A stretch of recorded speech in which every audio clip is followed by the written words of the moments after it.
है बाबू, if the coordinate of the mid point of the sides of triangle are this this and this. Triangle का sides का mid point दिया हुआ है। देखिए इतने हम पढ़े और आप खाली देखिए कैसे बनाता है। ठीक है, इतना पढ़े और आप तुम पढ़ते पढ़ते पूरा पढ़ो नहीं किया, रफलिए पढ़े और मेरे फिगर बनाने के लिए हाथ इधर घूम गया होगा। आप भी क्लास में घर पर वैसा ही बनाइए, रफली पढ़िए, उसका फिगर बनाइए सबसे पहले। तो यहाँ देखिए एक ट्रायंगल है बाबू, ट्रायंगल है एक बाबू, कोई ट्रायंगल है ABC सपोज करते हैं बाबू, और इसका साइड्स का मध्य बिंदु दिया हुआ है, लिखा हुआ देखिए if the coordinate of the mid point of the sides of triangle are, भुजा का मध्य बिंदु दिया हुआ है। कितना कितना बाबू, साइड्स का मिड पॉइंट कितना कितना है, D का कोऑर्डिनेट है, D आपका मिड पॉइंट है, ये बाबू मिड पॉइंट है 1,1, और ये साइड्स का मिड पॉइंट है बाबू हाँ 2,-3, और इसका बाबू मिड पॉइंट है बाबू ये 3,4। ये साइड्स का मिड पॉइंट दिया हुआ है, ठीक है बाबू, पीला वाला मध्य बिंदु। तो क्वेश्चन को ज़्यादा टफ नहीं है, क्वेश्चन लिखा हुआ then find the x centre opposite to the vertex A. Vertex A के अपोजिट एक्स सेंटर निकालना है। अभी एक्स सेंटर पूछ रहे थे ना वो वाला, हाँ, वर्टेक्स ए के अपोजिट एक्स सेंटर निकालना है। आप सोचिए कि एक्स सेंटर किसी को पता नहीं रहेगा कि कैसे तू फिगर बना लेगा, नहीं। देखिए तो x centre opposite to vertex से कैसे आवेगा, ए के अपोजिट कह रहा है तो ए का एंगल ए का इंटरनल लेंगे, एंगल ए का इंटरनल लेंगे और एंगल सी और बी का एक्सटर्नल लेंगे। देखिए एंगल ए का इंटरनल ले रहे हैं बाबू और एंगल सी और बी का एक्सटर्नल लेंगे बाबू, ऐसा करके। देखिए लगना चाहिए, ठीक है, एडजस्ट कोई डायग्राम थोड़ी बनाने हम आए हैं, ठीक है। देखिए मैं लगना चाहिए कि वाला है यही ना, एक सेंटर अपोजिट टू वर्टेक्स से है I1, उसी का कोऑर्डिनेट निकालना है। ओके बाबू, हाँ, बी के कहता तो बी का इंटरनल यूज करते, सी का कहता तो सी का इंटरनल यूज करते। ओके बाबू, ओके। कुछ को दिक्कत हो दम क्लियरली पूछे बाबू, दम हमसे जितना मदद लेना है उतना लीजिए, लेकिन आपका दम प्रोग्रेस होना चाहिए। दम हम डांटे उटेंगे नहीं, कितनों आप कितनों कुछ भी पूछना आइएगा ना, छोटा चीज बड़ा चीज हम डांटेंगे नहीं, ठीक है। कड़ा भी नहीं बोलेंगे, लॉर्ड भी नहीं बोलेंगे, ठीक है। थ्योरी पूछने आइए, 2 बार पूछने आइए, 4 बार पूछने आइए, हम कुछ नहीं बोलेंगे। हम फाइनली आपका जीवन बनना चाहिए, समझ रहे बाबू। लेकिन उतना के बावजूद ही, प्रेशर देने के बावजूद ना कोई पूछे, ना याद करे, ना क्लास टाइम पर आए, तो दिक्कत है कि नहीं है, बताइए। हम अपना काम ईमानदारी से कर रहे हैं तो हम चाहेंगे कि बच्चा भी मेरा काम ईमानदारी से करे। एक तरफा काम होता है क्या, एक हाथ से ताली बजता है? देखिए एक हाथ से ताली नहीं बजता। हम देखिए एक हाथ को पूरा ऐसे से कर रहे हैं, देखिए ताली बज रहा है नहीं, देखिएगा ये खाली हाथ को स्थिर रख देंगे, देखिए आवाज निकल रहा है कि नहीं। तो ये स्टूडेंट है और ये टीचर है। स्टूडेंट का खाली काम क्या है कि अपना हाथ को स्थिर रखना, माने अड़े हुए रहना, डटे हुए रहना, और टीचर वर्क कर रहा है। देखिए टीचर वर्क कर रहा है, आवाज निकल रहा है, आवाज निकल रहा है, निकल रहा है।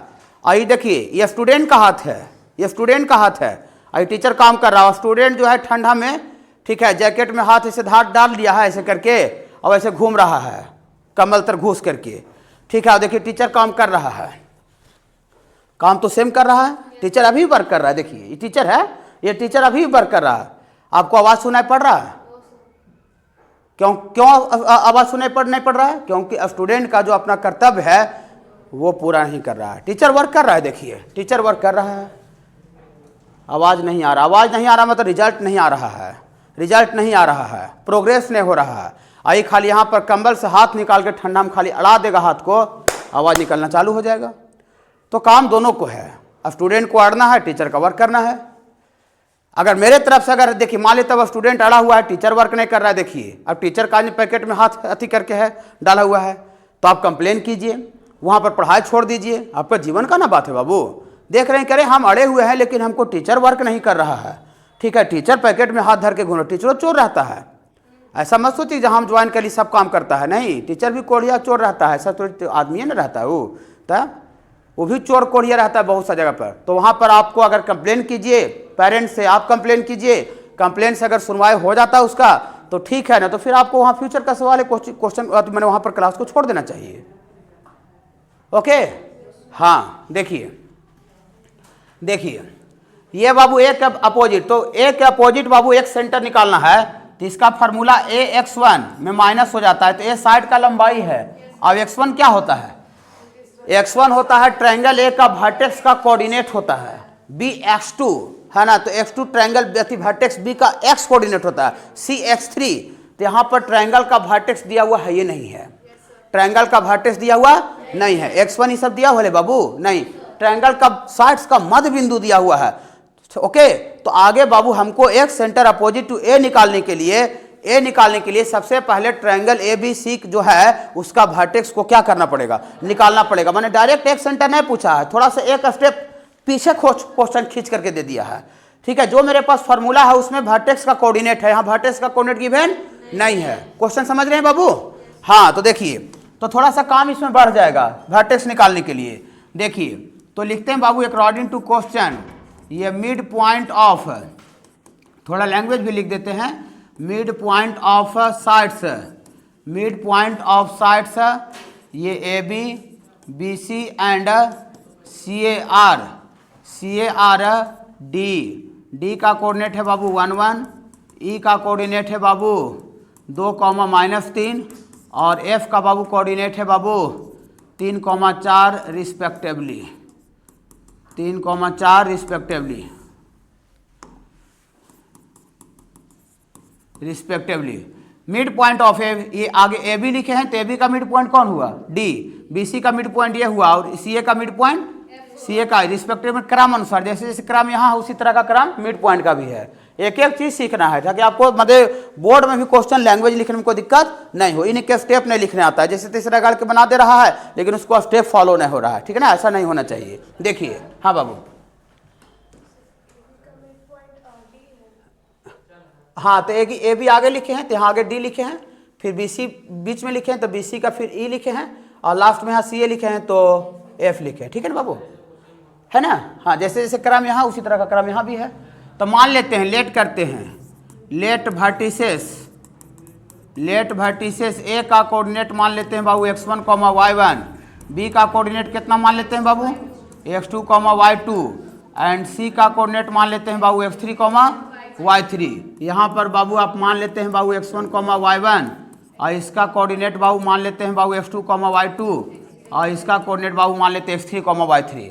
आगे x कोऑर्डिनेट निकाल लेते हैं सबका, फिर x कोऑर्डिनेट निकाल के फिर किसके लिए काम कर देंगे बाबू, y कोऑर्डिनेट के लिए। ओके, अब देखिए मिड पॉइंट का फार्मूला याद होना चाहिए। आपको कितनों तेज है, ठीक है ना, ये तो भोथो है, उसको मिड पॉइंट का फार्मूला नहीं याद है कि मिड पॉइंट का कंसेप्ट क्या होता है, तो ये क्वेश्चन बनेगा नहीं। बता सकते बाबू मिड पॉइंट क्रिस, दो इंड पॉइंट का कोऑर्डिनेट पता रहता है तो मिड पॉइंट का कोऑर्डिनेट बताइए।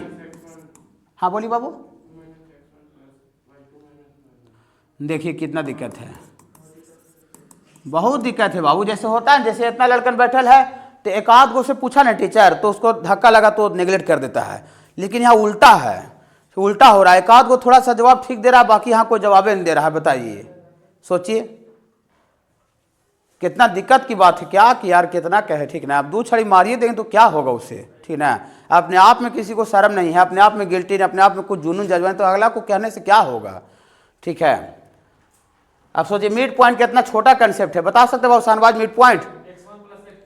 हाँ भाई, हाँ दोनों, हाँ y1 + y2/2 दोनों का x जोड़ के बटा 2 कर दीजिए। क्या झोल झाल है यार, क्या झोल झाल है, ठीक है। अभी 4-5 को बात पढ़ाया हुआ, 5 को इधर टर्म पढ़ाया हुआ, 2 को उधर डिस्टेंस और सेक्शन हुआ है, 7 को बात पढ़ाया हुआ, 7 को बात आपको 15 दिन हो गया, 15 दिन से 7 को बात याद नहीं है तो क्या पढ़ रहे हैं बताइए। तो वो भी 10th वाला है, उधर वो भी 10th वाला है। मिड पॉइंट इसे सब तो 10th में था, डिस्टेंस फार्मूला भी 10th में था।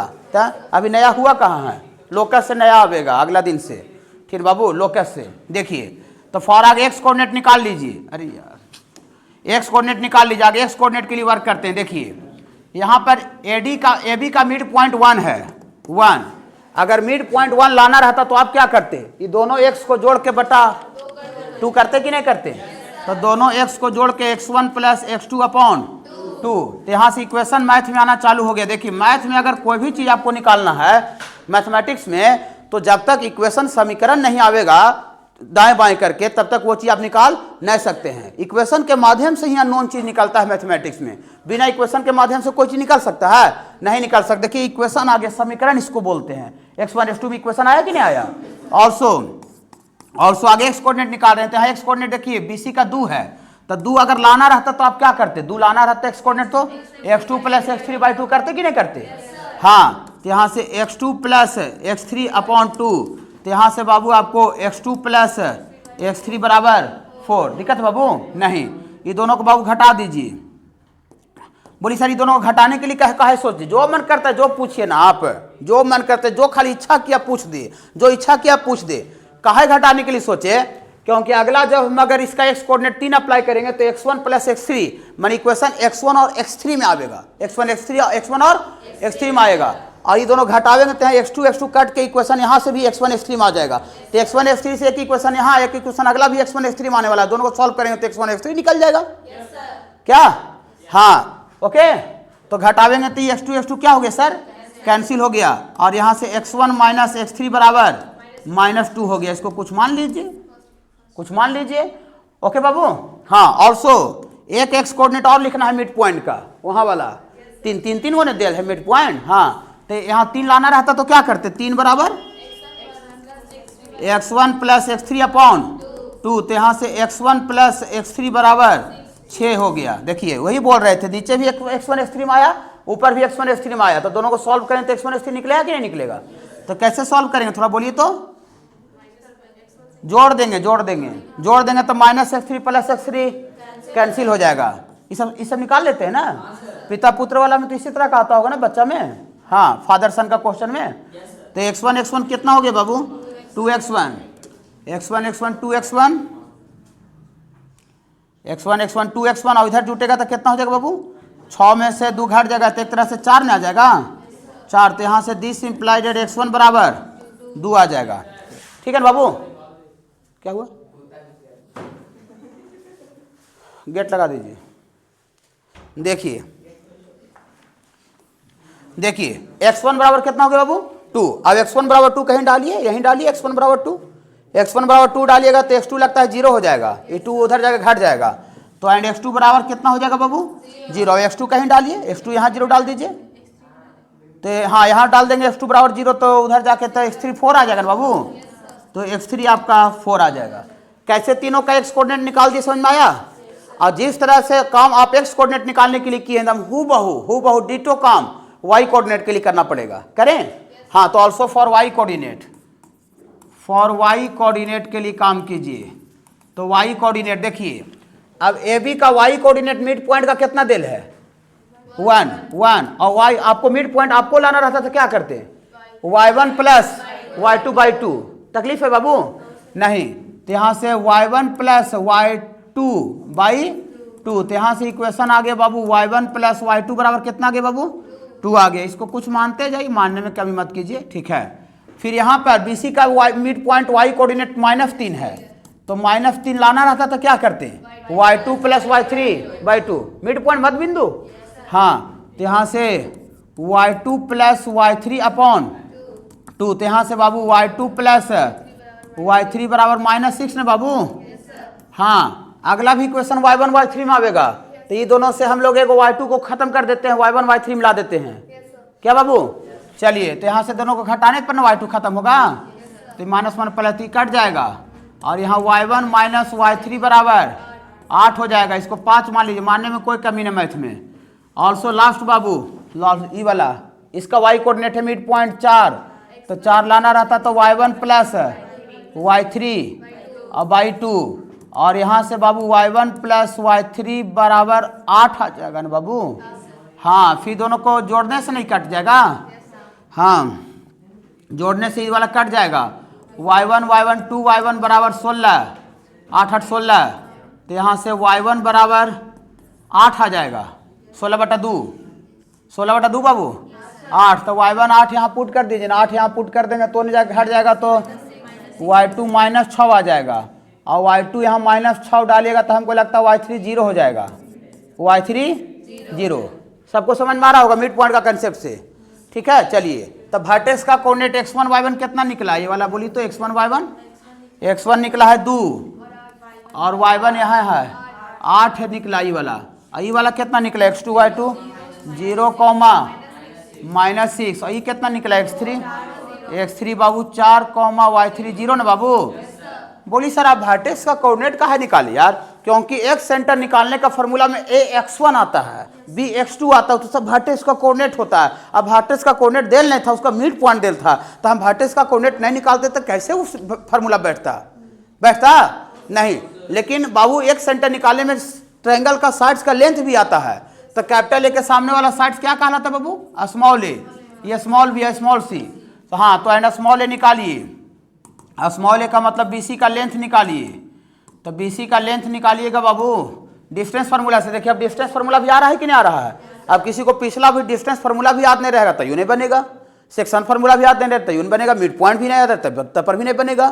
ठीक है, तो डिस्टेंस फार्मूला थोड़ा गुनगुनाइएगा, 4 माइनस 0 का स्क्वायर, 4 लिखा हुआ है, और प्लस 0 माइनस माने प्लस 6 का स्क्वायर, तो 6 का स्क्वायर 36 और 36 और 52, तब 52 का मतलब 2 रूट 13 होता है बाबू, 2 रूट 13, 13 चको 52, 4 रूट से बाहर निकल के 2 हो गया। ओके, और स्मॉल बी निकाल दीजिए, स्मॉल बी का मतलब ये वाला एसी का लंबाई डिस्टेंस फार्मूला से गुनगुनाते जाइएगा, 4 माइनस 2 का स्क्वायर। खाली दिक्कत हो तो तुरंत टोक दीजिए, यहाँ नहीं पूछे तुरंत छुट्टी हो तुरंत भीड़ लगा दीजिए, 0 माइनस 8 का स्क्वायर। यहाँ कोई बच्चा मान लीजिए क्लास में नहीं पूछ पाया, जैसी छुट्टी हो ऑफिस में भीड़ लगा दीजिए, समझ रहे ना? बाहर में इसी तरह का माहौल रहता है, हम रेगुलर बीच बीच में देखते रहते हैं कि बाहर में क्या माहौल चल रहा है। वही हम अपना बच्चा से भी उम्मीद करते हैं यहाँ गया में, समझ रहे ना, कि मेरा बच्चा भी गया में उसी तरह का काम करे। देखिए 3 8 8 64, 64 और 4 68 हो जाएगा ना बाबू, तो 68 मैंने 17 चको 68 होता है, तो 2 रूट 17 ना हो जाएगा, तो 2 रूट 17। और एगो लास्ट है बाबू एसी, ये वाला ए बी का लेंथ, ये वाला भी डिस्टेंस फार्मूला लगाइएगा, तो 0 है, ये वाला 2 है, तो 0 माइनस 2 का स्क्वायर प्लस माइनस 6 माइनस 8 ना बाबू, माइनस 6 माइनस 8 ना।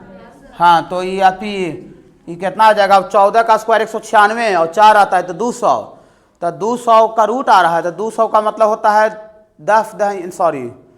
200 का मतलब होता है 100 गुना 2, 100 गुना 2, तो 100 का रूट 10 होता है, तो 10 रूट 2 लिख सकते हैं। कोई तकलीफ है क्या? आप सब मेरा देखिए, अब जितना एक सेंटर निकालने का व्यवस्था मेरा चाहिए वो सब व्यवस्था बनाए हैं, वो सब व्यवस्था नहीं दिया हुआ था। आप जैसे घर बनाते हैं ना, तो रहने के लिए जितना मिनिमम व्यवस्था चाहिए उतना बनाते कि नहीं बनाते हैं, तब घर का ढलैया करते हैं, ठीक है, पुचारा करते हैं, सब बेड लाते हैं, तो वही सब नहीं देल था हमको सर ना बाबू, इस सब तो लाए व्यवस्था किए हैं। ओके, अब जब व्यवस्था कर लिए तो दियर फॉर एक सेंटर लिख देते हैं I1, डायरेक्ट लिख देते हैं, इधर लावेंगे अभी जब हो जाएगा। तो देखिए therefore excentre opposite to A, therefore x centre opposite to A के opposite x centre opposite to A, that means I1 उसको बोलते हैं बाबू। तो फार्मूला भी लिख दें, चलिए लिख देते हैं, ax1 माइनस ए के अपोजिट से ए में माइनस लग जाएगा, याद रखने का भी तरीका बता दिए थे कि नहीं। और यहाँ पर bx2 प्लस cx3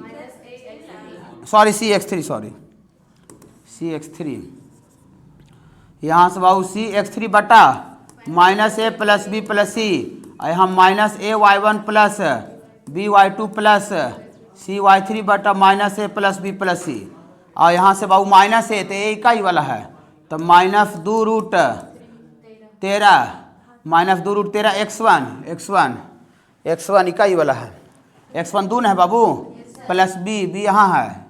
इस सब से डरना नहीं है, मैथ में जो कैलकुलेशन से डर गया वो एगो क्वेश्चन बना सकता है, b इंटू f2 देख के 0 देख के बहुत मज़ा आता है, क्या है पूरा 0 कर देगा ना। हाँ, मैथ में 0 देखने से बहुत मज़ा आता है। और cx3 यहाँ है बाबू, c है 10 रूट 2 गुना x3 4 नहीं है बाबू, और बटा में तीनों का जोड़ तो minus 2 root 13 plus b 2 root 17 plus 10 root 2, ऐसा करने से खाली एक्स कोऑर्डिनेट आया है, और फिर वाई कोऑर्डिनेट भी रखना पड़ेगा, तो माइनस ए y1, तो ए है ये वाला माइनस 2 रूट 13, y1 कितना है बाबू?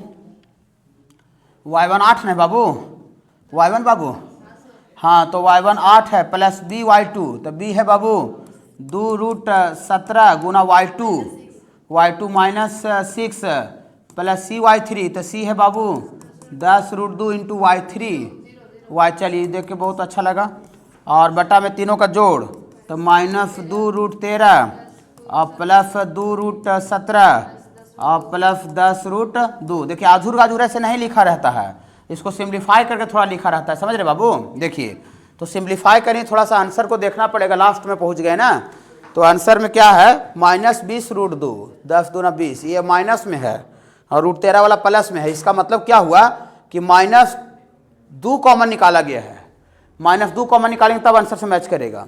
-2 ऊपर भी और -2 नीचे भी, आंसर आ गया, खाली मिला रहे हैं, ठीक है। देखिए तो यहाँ से -2 कॉमन निकालिएगा तो ई माइनस में लिखाएगा, ई वाला प्लस में, हाँ 4, लेकिन 2 निकल गया, 2 निकल गया तो यहाँ कितना बचा बाबू, 2√13 प्लस में बचेगा, और यहाँ माइनस में फिर कितना बचेगा, यहाँ 4 में से 2 निकल गया है तो 2 बच गया, तो 10 दूनी 20√2, समझ पाते हैं।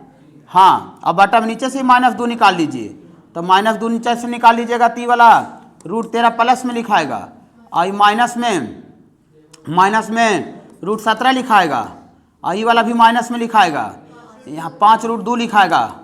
तकलीफ है क्या, नहीं, ऐसा करने से क्या हुआ, कैंसिल हो गया। यहाँ से भी वही काम कीजिए, -2 कॉमन निकाल लीजिए, तो -2 कॉमन निकालिएगा तो 8√13, -2 निकाल लेंगे तो -6 भी बचेगा ना बाबू, ये 6, तो -6√17, वो तो 0 हो जाएगा, और बटा में नीचे से ही -2 निकाल लीजिए, तो यहाँ से आप, ओ सॉरी तो माइनस में, सॉरी बाबू, +√17, 6√17, और यहाँ से माइनस में निकालिए तो माइनस में √17 हो जाएगा, और माइनस में आपका 5√2 हो जाएगा। ये फिर कट गया, देखिए तो कटने के बाद यही आंसर है, एक सेंटर, यही बाबू एक सेंटर अपोजिट टू वर्टेक्स से निकालना था। तो क्वेश्चन बड़ा क्यों हो गया, पता चला बड़ा क्यों हो गया, बड़ा इसलिए हो गया थोड़ा सा क्योंकि इसमें अगर वर्टेक्स दिया रहता ट्रायंगल का, आया वो समझ में बाबू, हाँ ट्रायंगल, ठीक है ना, ट्रायंगल का अगर बाबू वर्टेक्स दिया रहता ना बाबू तो इतना बड़ा नहीं होता, लेकिन हमको जो क्वेश्चन दिया हुआ था उसमें ट्रायंगल का वर्टेक्स 4 एंड बाबू बी का कोऑर्डिनेट दिया हुआ है 2,6 और 2 गिवन पॉइंट, गिवन का मतलब दिया हुआ है, A B P is an equilateral triangle, A B P जो है वो समबाहु त्रिभुज है। इक्वालेटरल ट्रायंगल का मतलब समबाहु त्रिभुज होता है जिसका तीनों भुजा साइड्स बराबर होता है। ओके ओके, हाँ, on the sides of A B opposite to the origin, ये समझ में नहीं आ रहा कि on the sides A B to the opposite to the origin, ये पता नहीं चल रहा है। देखिए आगे इसको फिगर बनाइए, फिगर बनाइएगा बाबू, तो एक कोऑर्डिनेट सिस्टम है, वाई एक्सिस ऑरिजिन, और ये क्या है बाबू, एक्स एक्सिस है। ये पॉइंट का कोऑर्डिनेट बोलिए कहां पर है, 2,4, इसमें x बराबर 2 है, x बराबर 2 है, और y बराबर कितना है बाबू, 4, तो x बराबर 2 और y बराबर 4। तो किसी पॉइंट का कोऑर्डिनेट का क्या मतलब होता है, x कोऑर्डिनेट 2 है, मतलब ये वाला दूरी कितना रहा होगा, 2, और ये वाला कितना रहा होगा, 4। किसी पॉइंट का कोऑर्डिनेट बताए ना क्या होता है। अब अगला जो बी देल है उसमें भी x कोऑर्डिनेट 2 ही दिया हुआ है, खाली y कोऑर्डिनेट 6 देल है। तो ई देखिए, ई वाला दूरी 2 है, तो बी में भी ई वाला दूरी कितना है, 2, खाली y जो है ई 4 नहीं होकर के y 6 हो जाएगा, तो 6 हो जाएगा तो ऊपर चल जाएगा, नीचे आ जाएगा, ऊपर चल जाएगा, ऊपर चल जाएगा। तो बी का कोऑर्डिनेट बाबू यहाँ पर होगा, इसको मिलाइएगा, ए और बी का बाबू कोऑर्डिनेट है 2,6, ये x 2 है, यहाँ भी x कोऑर्डिनेट 2 है, तो मतलब जो ए बी जो लाइन है वो y एक्सिस के क्या हो गया, समानांतर हो गया, पैरेलल हो गया। बोली कैसे पता चला सर कि y के एक्सिस के पैरेलल हो गया, क्योंकि यहाँ पर भी दूरी वाला x कोऑर्डिनेट कितना है, 2, और यहाँ भी x कोऑर्डिनेट कितना है, 2, तो दोनों का x कोऑर्डिनेट सेम है, तो वाला कांस्टेंट रहेगा तब ना सेम रहेगा। तो ये जो ए बी लाइन है y एक्सिस के पैरेलल हो गया, कोई दिक्कत बाबू नहीं। और कह रहा A B P equilateral triangle, समबाहु त्रिभुज है। तो देखिए ये ए बी हो गया, ए बी, तब P इधर भी रहेगा तब पर भी ए बी पी एक ट्रायंगल बन जाएगा, और P इधर भी रहेगा तब पर भी ए बी पी एक ट्रायंगल बन जाएगा। लेकिन किधर वाला कह रहा है, लिखा हुआ देखिए, A B P as an equilateral triangle on the sides A B opposite to the origin, मतलब A B opposite to the origin मतलब ऑरिजिन ए बी के जिधर है, ऑरिजिन जो है 0, 0, ए बी साइड के जिस साइड में है उसके अपोजिट। तो ये जो ए बी जो है, ए बी के ऑरिजिन जो है, ऑरिजिन ए बी के लेफ्ट साइड है, तो जो पी लेना है वो अपोजिट मैंने राइट साइड लेना है। नहीं समझ रहे हैं, लिखा हुआ है ना। हाँ, A B P as an equilateral triangle on the sides of A B opposite to the origin, माने ऑरिजिन जिधर है ए बी के उसके विपरीत। कोई दिक्कत? तब विपरीत ऑरिजिन इधर लेफ्ट में है तो पी किधर लेंगे? विपरीत, राइट। तकलीफ नहीं, कोई तकलीफ नहीं, यहाँ है बाबू। दिक्कत है क्या? नहीं। ए बी पी देखिए, यही एक इक्विलेटरल ट्रायंगल है। ए बी पी कैसा ट्रायंगल है बाबू? Equilateral triangle. संभवत क्वेश्चन आसान है। तो क्या सीधा पूछ दिया sir, find the coordinate of the P, point P का कोऑर्डिनेट निकालना है। पॉइंट पी का कोऑर्डिनेट 15 भी क्वेश्चन उसी तरह का है। देखिए तो लिखते हैं फ्रॉम फिगर से ट्रायंगल ए बी पी इतना इज एन इक्विलेटरल ट्रायंगल।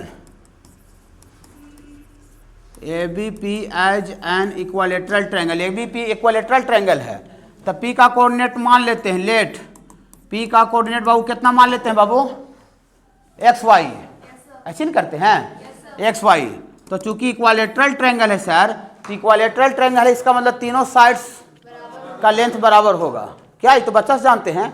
हाँ, तो इसका मतलब ए बी का लेंथ ये बराबर होगा, बी पी का लेंथ बराबर होगा ए पी का लेंथ। कोई तकलीफ चल रहा है क्या बाबू? नहीं। ये 3 गो है, 1 2 और 3। तो कहीं भी 3 चीज अगर इक्वल रहता है, कहीं भी 3 गो अगर कोई चीज इक्वल रहता है तो आगे आप 1 2 को लीजिए, फिर 2 3 को लीजिए, माने बारी बारी से 2 इक्वेशन लाइए। सरकम सेंटर में सही नहीं करते थे? सरकम सेंटर में हाँ, तो आपको आगे 1 और 2 से चलिए, फ्रॉम 1 एंड 2 से, नहीं तो आगे 2 और 3 से चलिए, फ्रॉम 2 और 3 से, फ्रॉम 2 और 3। तो 2 और 3 से चलेंगे तो एपी का दूरी किसके बराबर होगा बाबू? बीपी का दूरी किसके बराबर होगा बाबू? एपी के। तो बीपी दूरी बोलिए डिस्टेंस फार्मूला से, इसका पी का कोऑर्डिनेट मान लिए हैं एक्स वाई। डिस्टेंस फार्मूला देखते हैं, पक पक पीछे वाला भी आता है कि नहीं आता है? तो बीपी दूरी बोलिए डिस्टेंस फार्मूला, एक्स माइनस 2 का स्क्वायर प्लस वाई माइनस 6 का स्क्वायर बराबर एपी, गुनगुनाते रहिएगा एपी वाला, एक्स माइनस 2 का स्क्वायर प्लस ये वाई माइनस 4 का स्क्वायर। तकलीफ बढ़ गया है क्या बाबू? तकलीफ बढ़ गया है बाबू? नहीं। तकलीफ बढ़े तुरंत आप टोक दीजिए कि सर मेरा तकलीफ बढ़ गया है। Squaring both side, squaring both side. Square करेंगे तो रूट हट जाएगा, रूट हट जाएगा बाबू। तो यहाँ से x माइनस 2 का स्क्वायर, इसको तोड़ दीजिए। बोलिए इसको काहे नहीं तोड़े? इसको हाँ हाँ हाँ, ये देखिए दोनों देने हैं तो बिना तोड़ले काट जाएगा, तो तोड़ के काहे काटे ऐसे झूठ मूठ के? ठीक है, तो इसको तोड़ दीजिए। y का square plus b square 36 minus 2 है 12 वाई। आई वाला भी इधर सेम लिखिए, x माइनस 2 का स्क्वायर, x माइनस 2 का स्क्वायर और ये y माइनस 4 का स्क्वायर को तोड़िए। तो यहाँ से बाबू प्लस वाई का स्क्वायर प्लस 16 माइनस 2 है 8 वाई। देखिए ये वाला क्या हो बाबू? कैंसिल हो जाएगा, प्लस वाई का स्क्वायर वाई स्क्वायर कर करिए बाबू।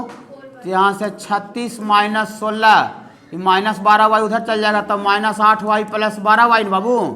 तो 36 में 16 गया 20 और ये 4 वाई, तो यहाँ से वाई बराबर बाबू 5 आ जाएगा। बोली वाह सर, कैसे कैसे निकाल देते हैं सर? निकला सर? बोले और कैसे लाइएगा? तभी तो 2 ही गो को नहीं लिए हैं, वहाँ इक्वेशन 3 गो है। तो फ्रॉम 1 एंड 2 से ले ले फिर। हाँ, फ्रॉम 1 एंड 2 से, फ्रॉम 1 एंड 2 से। तो ए बी का दूरी कितना होगा? ए बी का दूरी, ए बी दूरी बराबर होगा बाबू बी पी। तो ये तो आपका डिस्टेंस फार्मूला से भी निकालिएगा, तो 2 माइनस 2 का स्क्वायर और प्लस 4 माइनस 6 का स्क्वायर है बाबू। अब बीपी, बीपी तो लिखे हुआ है ये थे अभी वाला, यही ना बीपी है। हाँ, तो फिर वही लिख दीजिए, x माइनस 2 का स्क्वायर। कैलकुलेशन से नहीं घबराइए। अगर कोई बच्चा अगर सोच रहा है कि मैथ में बिना कैलकुलेशन कैसे निकाल लेंगे, मैथ सब्जेक्ट को बिना कैलकुलेशन पढ़े हुए मैंने कैलकुलेशन किए बिना हम सॉल्यूशन कर लेंगे, तो संभव है नहीं, मैथ सब्जेक्ट में संभव नहीं है। ठीक है, तो 0 हो जाएगा और यहाँ 4 में 6 के माइनस 2 का स्क्वायर 4 आ जाएगा। तो स्क्वायरिंग कर दीजिए, स्क्वायरिंग कर दीजिएगा, स्क्वायरिंग बोथ साइड्स। तो यहाँ पर ही कितना रहा बहुत? 4 में 2 का स्क्वायर 4, नहीं 4 आ रहा है, तो 4 है बाबू। ये कितना रहा है? ये 4, तो 4 का रूट है, तो स्क्वायर करेंगे तो 4 ही रह जाएगा। 4 का रूट आवेगा 2, लेकिन फिर स्क्वायर कर रहे हैं तो फिर से 2 का स्क्वायर 4 हो जाएगा।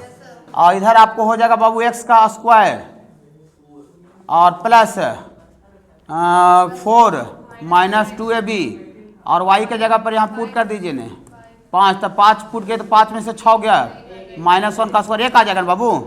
तो 4 से 4 क्या हो बाबू, कट गया। तो 0 बराबर x का स्क्वायर और ये -4x प्लस 1 आ जाएगा। क्वाड्रेटिक पढ़ाया है टीचर, टेस्ट सब हो गया है। यहाँ से रूट से निकाल लीजिए, रूट x बराबर रूट बोलिएगा -b, तो पहला ही से माइनस है, plus minus root under b square, तो 16 - 4ac 1 और बटा 2 × 1। तो यहाँ से बाबू 4 प्लस माइनस 12, 12 का रूट होता है 2 √ 3 होता है बाबू, और बटा 2 कॉमन निकाल के कट जाएगा, तो 2 प्लस माइनस रूट 3 आ जाएगा। रुक जाइए, रुकिए, 2 प्लस माइनस रूट 3 आ रहा है, तो 2 में से रूट 3 जाएगा, तो 2 में से रूट 3 जाएगा। देखिए, तो p का कोऑर्डिनेट के लिए 2 प्लस करना पड़ेगा, 2 माइनस करना पड़ेगा, प्लस। बोली कहा है सर, यहाँ x बराबर ही 2 है, देखिए 2 है, और जब 2 में से माइनस करके निकालेंगे, माने 2 में से घटा करके, तो 2 के अंदर पीछे आ जाएगा। तब पीछे वाला नहीं कह रहा था, आगे वाला कह रहा था। तो 2 में रूट 3 का वैल्यू 1.732 होता है, तो 2 में कुछ जोड़ेंगे 1.732 तब ना आगे जाएगा। और 2 में तो 1.732 घटा देंगे तो 2 के पीछे आ जाएगा। तो पीछे वाला चाहिए था कि आगे वाला चाहिए था? आगे वाला। कोई दिक्कत है क्या? नहीं समझ रहे हैं? समझ रहे हैं ना? हाँ, देखिए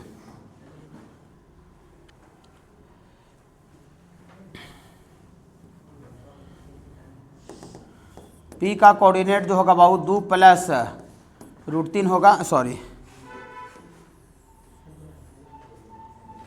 लिखेंगे फॉर अपोजिट टू ऑरिजिन।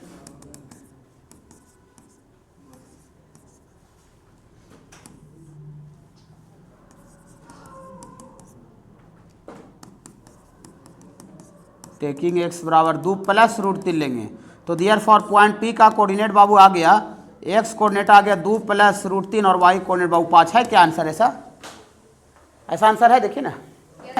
हाँ हाँ, देखिए आप इसका स्लोप निकाल रहे होंगे, फिर इस पर परपेंडिकुलर खींच रहे होंगे, पूरा दम जो तरीका होता है ऑर्थो सेंटर निकालने का वो कर रहे हैं। आप अच्छा कर रहे हैं, लेकिन बाबू अगर आप टेढ़ा दिमाग नहीं लगाइएगा आज के दुनिया में, ठीक है, तो आप कोई भी कंपटीशन को क्वालिफाई नहीं कर सकते हैं। कंपटीशन का जो क्वेश्चन होता है ना बाबू, लॉजिक पर बेस्ड होता है, बहुत सा क्वेश्चन, ठीक है ना। मतलब 40% क्वेश्चन डायरेक्ट लॉजिक बेस्ड होता है और 30% क्वेश्चन में कैलकुलेशन होता है। सर बाबू 30% क्वेश्चन है और 20% क्वेश्चन में कैलकुलेशन रहने के बावजूद भी वो हार्ड होता है। ऐसा लॉजिक सेट होता है, कोई भी एग्जाम का पेपर हो, चाहे कोई भी, ठीक है ना। बोर्ड छोड़ा करके, बोर्ड तो सर लॉजिक तो क्या देगा वो, ठीक है ना। हाँ, मैंने कोई कंपटीशन एग्जाम का हम बारे में बात करें, एनडीए के बारे में बात करें, जेईई मेंस का बात करें, नीट के बारे में बात कर रहे हैं, ओलंपियाड, सीयूईटी, ये सब बारे में बात कर रहे हैं, समझ रहे हैं ना। हाँ, 40% क्वेश्चन किसी भी एग्जाम में लॉजिक बेस्ड होता है। इसमें देखिए लॉजिक क्या है कि आपको तीनों वर्टेक्स दिया हुआ है और एक साइड लेंथ दिया हुआ है। तो जैसे ही आपको साइड लेंथ अगर दिया तो आपको थोड़ा सा सोचना चाहिए क्या है जी, ऑर्थो सेंटर निकालने में साइड लेंथ काहे दिया है जी, साइड लेंथ काहे दिया है? जरूर यहाँ पर कुछ साइड लेंथ का कनेक्टिविटी है। साइड लेंथ माने 2√2a दिया हुआ है, तो ए वो साइड लेंथ दिया, माने तीनों क्या हो, कोई प्रॉपर स्पेशल नहीं लिखा है, माने ये जो ट्रायंगल उसका साइड लेंथ माने सबका भुजा का लंबाई दिया हुआ है और निकालवो की जगह सबका बराबरी आवेगा। तो साइड लेंथ आपको अगर 2√2 सबका इक्वल दिया हुआ, अलग अलग नहीं है, एक ही को दिया हुआ है, तो इसका मतलब ट्रायंगल क्या है? इक्विलैटरल ट्रायंगल, समबाहु त्रिभुज। सब साइड भुजा बराबर होता है तो इक्विलैटरल ट्रायंगल होता है ना। हाँ, इक्विलैटरल ट्रायंगल। और हम बताए हैं कि इक्विलैटरल ट्रायंगल का centroid, incentre, orthocentre, circumcentre lies at the same point. Oh, बुली सबका पढ़ाए हैं। Notable point 1 number, notable point 1 number, ये ऐसा जादू होता है, ठीक है। हाँ, अब ऐसा लॉजिक वाला क्वेश्चन अगर 10 को भी दे दिया और 10 को में आप मार्क खा गए तो काम खत्म। उतने समय कंपटीशन होता है, 5-10 क्वेश्चन का फासला होता है, जो टॉप करने वाला, क्वालिफाई करने वाला, नहीं क्वालिफाई करने वाला। और जनरल वाला के एग्जाम देते हैं ना, तो उसमें 0.1, 0.2, 1 नंबर, 2 नंबर, इतना से मार्जिन में फासला हो जाता है। सोचिए कंपटीशन में। ऐसा बताएं, ये ट्रायंगल साइड लेंथ दिया हुआ है, माने भुजा का सब लंबाई दूर रूट दुए दुआ तो सबका बराबर है, तो इक्विलेटरल ट्रायंगल हुआ कि नहीं हुआ? और इक्विलेटरल ट्रायंगल का 1 नंबर पॉइंट देखिए, notable point, 1 number notable point. हाँ थ्योरी देखते चलिए क्या मजा है। नोटेबल पॉइंट हम 1 नंबर बताए हुए। हाँ 1 नंबर देखिए कि किसी भी इक्विलेटरल ट्रायंगल में circumcentre, orthocentre, centroid, incentre lies at the same point. उधर बाबू देखिए आपको नोटेबल पॉइंट खोजने नहीं आ रहा है, मतलब घर पर आप बुक का स्टडी नहीं किए हैं, ठीक है। हाँ किसी को मान लेते हैं अपना किताब से हमको 5 मिनट लग रहा है खोजने में कि कने है, तो इसका मतलब ठीक ना वो पढ़ाई नहीं किया है, ठीक है, समझ रहे बाबू। देखिए तो ये साइड लेंथ दिया हुआ है, तो दियर फॉर ये जो ट्रायंगल जो ABC है बाबू, ABC इज एन कैसा ट्रायंगल है? Equilateral triangle. और जब इक्विलेटरल ट्रायंगल हो गया तो दियर फॉर ऑर्थो सेंटर जो होगा ये बराबर सेंट्रॉयड, ये तीनों क्या होगा? सेंट्रॉयड से सब बराबर है, एक ही जगह होता है बाबू। हाँ बोली सर तो ऐसे भी तो सेंट्रॉयड निकालना ही पड़ेगा यार, तो आप मूर्ख क्या बनाते रहते हैं बाबू। सेंट्रॉयड निकालने का कंसेप्ट सिंपल फंडा है बाबू, तीनों को जोड़ के बड़ा, उसमें स्लोप तलोप नहीं चाहिए सर, इक्वेशन सब नहीं चाहिए। ऑर्थो सेंटर वाला मेथड कम्प्लेक्स है, बड़ा है, और सेंट्रॉयड तो चुटकी में ऐसे करके ढूंढ के निकलेगा, नहीं समझ में आता है क्या बोल रहे हैं सारे बच्चे, समझ में आ रहा है? हाँ तो सब थोड़ा सा ध्यान में रखा कीजिए तब मजा लीजिएगा। हाँ तो सेंट्रॉयड निकाल दें, जो सेंट्रॉयड निकलेगा वही क्या हो जाएगा? Ortho centre. Only for equilateral triangle, सब जगह नहीं कि कोई जो ट्रायंगल है सर बताए थे कि सेंट्रॉयड निकाल दो ऑर्थो सेंटर आ जाएगा, और वहां भी सब गलती सलती बना के आ गया, दिक्कत हो जाएगा ना। हाँ देखिए तो दियर फॉर H ऑर्थो सेंटर बराबर G, सेंट्रॉयड देखिए कितना मजा निकलता है, तीनों को जोड़ के बटा 3 कीजिए, एंजॉय करके कीजिए, डर को करेंगे। ए जोड़ेंगे लेकिन माइनस है, और यहाँ भी माइनस है, √3a और बटा 3, और a इतना प्लस √3a बटा 3, यहाँ a क्या हुआ? कैंसिल हो गया, यहाँ भी कट जाएगा, तो यहाँ से 3 को लिखेंगे √3 गुना √3, तो 1 √3 कट जाएगा, तो -1 बटा √3 इंटू a, और यहाँ भी √3 लिखेंगे तो 1 बटा। ऐसा ऑर्थो सेंटर है क्या? ऐसा ऑर्थो सेंटर कोई ऑप्शन में बोलिए ऐसे निकालता है जी, ये 10 सेकेंड में निकाल दीजिए ऑर्थो सेंटर जी। अभी हम स्लो पे निकाले थे 10 सेकेंड में, ना मज़ा समझ में आता है? मज़ा समझिए, बहुत मज़ा आएगा, ठीक है, मज़ा समझना पड़ेगा मज़ा लाने के लिए। देखिए क्या है, ऑर्थो सेंटर निकाल चुका है, कौन सा ऑप्शन होगा इसका? 1 का C। देखिए कितना दो तो लाइनें लिखे हैं, ठीक है, 2 तो लाइनें लिखे, 2 लाइन तो आप स्लो पे लिखने में बेस्ट कर दिए थे क्या? बोलिए अच्छा ठीक है, देखते हैं गाँव कैसे निकालते हैं, ये गाँव में तो आप जरूर फंसिएगा। The length of the radius of the circumcircle, circumcircle का रेडियस निकालना है, तो सर्कम सर्किल का रेडियस इधर देखिए, ये आगे इस सर्किल को क्या बोलते हैं? Circum circle. और सर्कम सर्किल का जो सेंटर होता है उसको सर्कम सेंटर बोलते हैं, ये सब पढ़ाए हैं ना बाबू। और सर्कम सेंटर निकाल के इसको AP वर्टेक्स से, कोई वर्टेक्स से दूरी निकाल देंगे तो वही रेडियस त्रिज्या आएगा कि नहीं आएगा? ये सर्कम सेंटर है, और सेंटर से वर्टेक्स का दूरी निकाल देंगे तो यही त्रिज्या रेडियस आ जाएगा, माने इसमें एक तरह से सर्कम सेंटर निकालना पड़ेगा, तो सर्कम सेंटर अलगे से निकालें। बोली कहाँ अलगे से निकालिएगा? तो रंगदार हैं नहीं ठीक है, ये देखिए इक्विलेटरल ट्रायंगल में जो ऑर्थो सेंटर होता है, सेंट्रॉयड, सर्कम सेंटर सब एक ही जगह होता है यार, ठीक है, तो यही तो जानना है आपको। तो जो ऑर्थो सेंटर निकला है यही आपका फॉर इक्विलेटरल ट्रायंगल के लिए यही आपका सर्कम सेंटर भी है, गलत बोल रहे हैं क्या? नहीं, तो यही सर्कम सेंटर है, यही सर्कम सेंटर P का भी कोऑर्डिनेट है, और A का कोऑर्डिनेट वर्टेक्स डेल है, तो AP का दूरी निकाल देंगे तो रेडियस आएगा, आ जाएगा ना। हाँ तो लिखेंगे बाबू दियर फॉर ये 2 नंबर में ये रेडियस ऑफ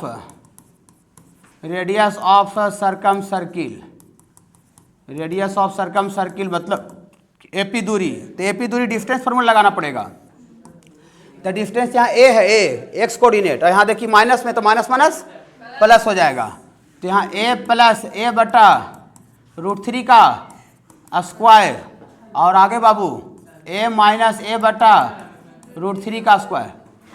दिक्कत है क्या बाबू? नहीं, तो यहाँ से ये कितना आ जाएगा बाबू? इसको ए प्लस बी का स्क्वायर करें तो ए स्क्वायर प्लस बी का स्क्वायर में ए स्क्वायर बटा 3 प्लस 2ab, तो 2a का स्क्वायर और b के जगह पर √3 हो जाएगा। हाँ, और वो वाला भी तोड़िए, वो वाला भी तोड़िए।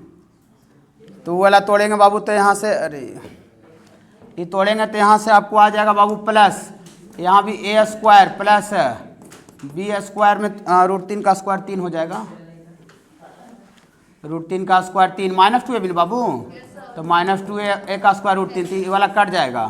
तो यहाँ से बाबू कितना आ जाएगा बाबू? हाँ, 2a square plus 2a square बटा 3 ना। हाँ रुक जाइए, लेकिन ये रेडियस निकालना है, लेकिन a का वैल्यू देल है कि कितना लेना है? a का वैल्यू √3/2 का रूट लेना है। देखिए पढ़िए, सर्कम रेडियस निकालना है, लेकिन a के किस वैल्यू के लिए? 3/2 का रूट के लिए। तो पुट कर दें। हाँ, तो इसमें पुट कर देते हैं अकॉर्डिंग टू क्वेश्चन। a बराबर कितना देल है? a बराबर दिया हुआ है बाबू, a बराबर दिया हुआ है √3/2।